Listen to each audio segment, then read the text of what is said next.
This became a random, more talky video idea than I originally intended, but I really wanted to record and post this all the same. In essence, I time-lapsed myself drawing 100 hands in different poses as well as I could.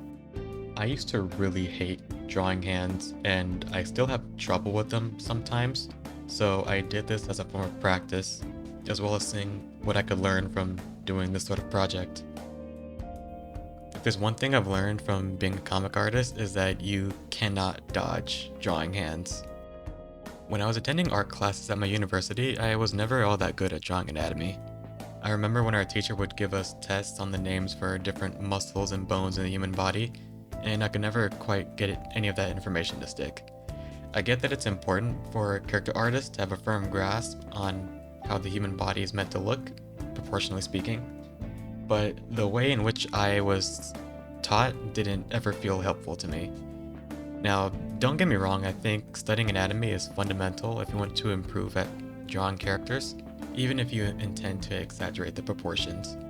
While your drawings are two-dimensional, you're still wanting to give the illusion of three dimensions on a page, which all comes down to knowing how to do 3D structures and shapes. In this practice I did, I had a fair bit of struggle when drawing certain hand poses. Whenever I did come to this wall, I would first draw the hand as a very basic shape, like a flat or a slightly curved box, and then work my way from there. And in doing this, the process of making the rest of the hand became much easier, as I know exactly where the fingers or thumbs should be, how they'd bend, or if they'd realistically be hidden, depending on the angle. Even though I've been drawing for over several years of my life, I come to struggle with the same habits and practices that keep me from improving to the next level, such as not looking at references and not drawing through the form. And what I mean by drawing through the form is pretty much what I explained earlier, in drawing the basic shapes first, and then adding onto it as needed. For example, you could visualize a hand as a simple 3D rectangle with segmented cylinders as the fingers, and once I was able to understand this simple trick and actually practice with it, drawing hands became a bit easier. I'm still far from being as good as I hope to be, but at the same time, the me from several years ago would be pretty amazed with what I could do now. So if you are an artist but feel as though you're not at the level you wish you could be, you might want to take a look at some of the things you made years ago and compare those pieces to what you're able to make now.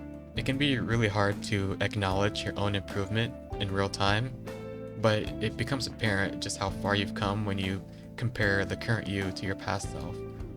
Every piece we make is a step towards improvement, even if it's only like a 1% difference. And that's part of the reason why I want to do this practice challenge, which took me about 2 hours, I think. Do I think that after doing this challenge that I could draw any hand pose from memory? No, not necessarily. Do I think that I'm an overall better artist after this? I would like to believe so, but I don't quite know yet. As I said, it's hard to see your own improvement in real time, but at the very least I'd like to think that I've learned methods to better draw through forms by looking up various hand drawing guides online. When I was younger, I always dreaded drawing hands whenever I made characters, and I also used to think that looking at references to draw was sort of cheating, and that I wouldn't become a better artist for doing so. So I never really did. But now I know how completely opposite that is. Even in this practice alone, I was looking at tens of references online on Google Images and Pinterest. And remember that references are always available, and in time they will help you to become a better artist if you take the time to not only study them, but practice them too.